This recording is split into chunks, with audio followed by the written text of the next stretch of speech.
If you're wanting to turn your Suzuki Sidekick from this to this, stay tuned.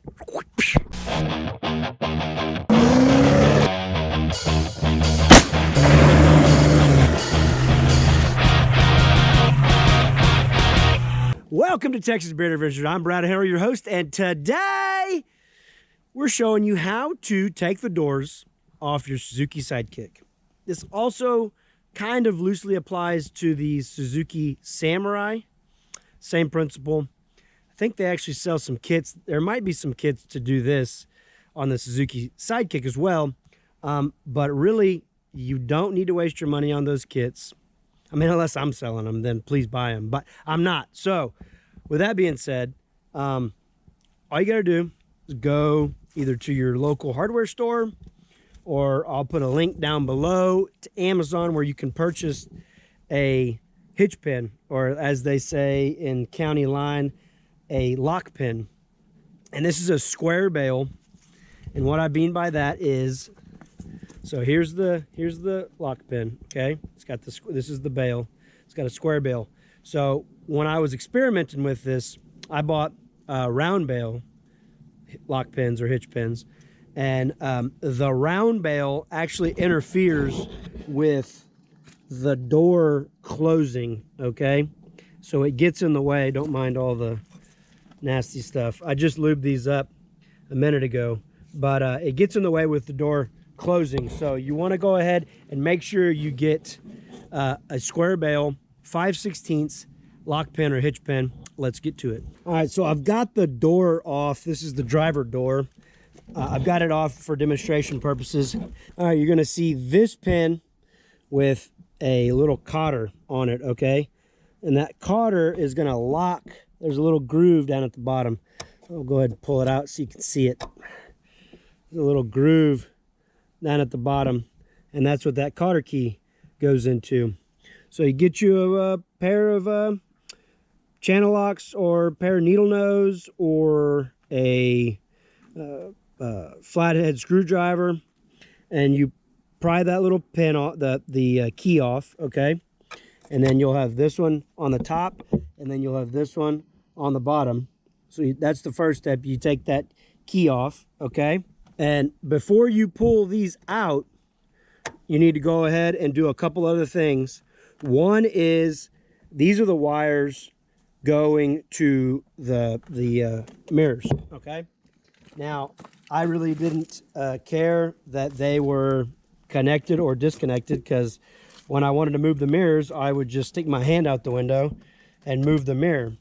So I just cut these wires. Now, if you have the upgraded model with the electric windows and electric locks, it's going to be a little bit more challenging. You're probably going to want to put some type of butt connector or some type of quick connect that you can connect those back to, because you're still going to need to be able to roll your windows up and down and unlock your doors when the doors are on.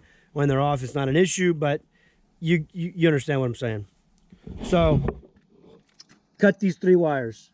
Then you have, there is it's like an over, it's an overextend little deal on this door.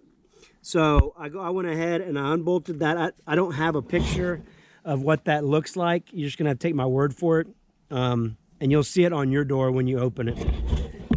It's being held on over on this side with a little flat blade deal that goes in here with a hole in the middle. And I took a pair of channel locks and I smashed that and I pulled it out. Okay, so that's a little keeper that keeps that onto there. You don't need it anymore. I took mine off. I haven't had any problems with mine overextending or opening too far or anything like that. So trust me when I say you don't need it. You can keep it on there if you want, but I would just take it off. Okay, so you got your wires cut. You got this little overextender off. Next thing you're going to want to do is get a hammer and a punch. And you stick the punch on the bottom right here, okay? And then get your hammer and tap, tap, tap, tap. And this thing will pop up. You got to hold the door while you're doing it. It also helps if you have a second pair of hands. You can get somebody to hold the door while you're removing the pins. I haven't seen her. She has She's probably down at the front gate. Oh, okay. So get somebody to hold the door. Pop these pins out and the door will come off. Set it to the side.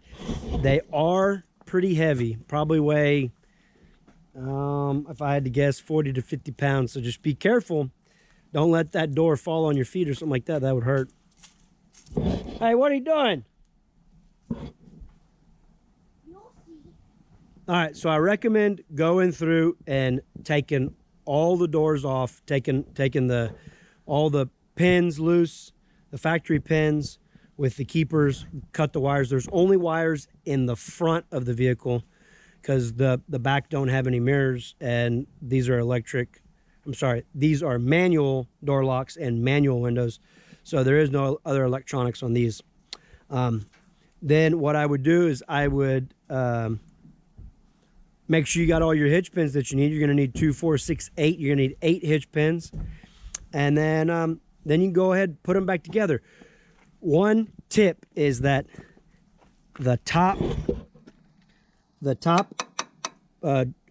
hinge, the hitch pin needs to go in from the bottom, okay?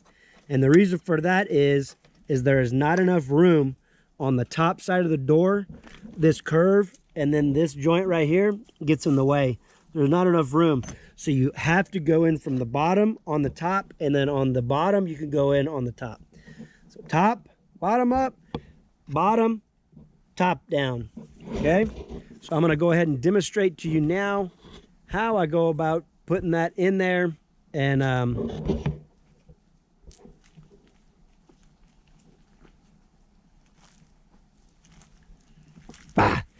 easy. Hey, chill out, dog. Chill out. I was just joking. Hey, they're waiting on you. Oh, you're not gonna go? Now, I've had these hitch pins in there for a while, and that's what they look after they've been weathered. These are what they look like brand new. It's just, you know, one's a little bit older than the other. I just bought these today for the video. All right. Line up your top and your bottom. I always do the, come on, baby.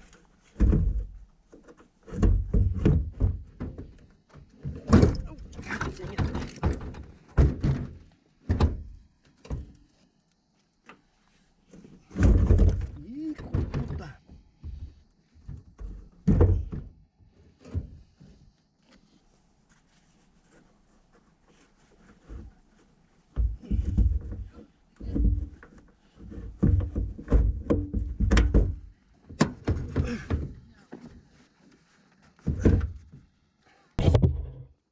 I always recommend doing your top hitch pin first. That way it can help support the weight, and then you can maneuver to the bottom one after that. It can be very frustrating to try to get these things lined up, especially by yourself. So I highly recommend having another person that can hold the door while you put the hitch pin in and line it all up.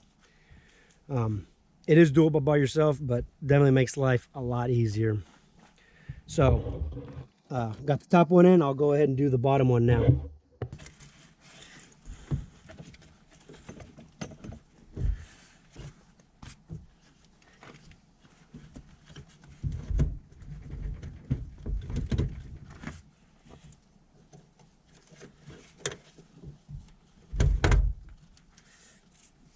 All right, there's the bottom one.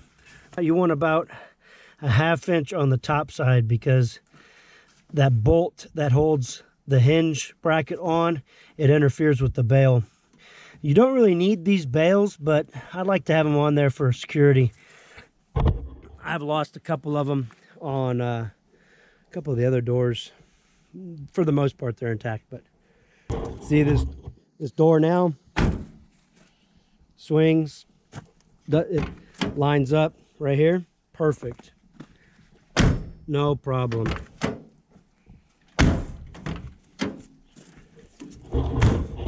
That was my first worry when I first did this several years ago, was I was worried that there would be a little bit of play in the hitch pin and it was going to allow the door to droop down a little bit, and then it would close like crud, and should be a bad deal all the way around. But 5/16 hitch pins work perfect. I'm just going to go ahead and do this one while I got the camera rolling. Other thing is, it helps a lot if you roll the window down. So if you have the electronic model, I would go ahead and roll them down before you disconnect them. That way you can use this part of the door to help hold it up to get the hitch pin installed.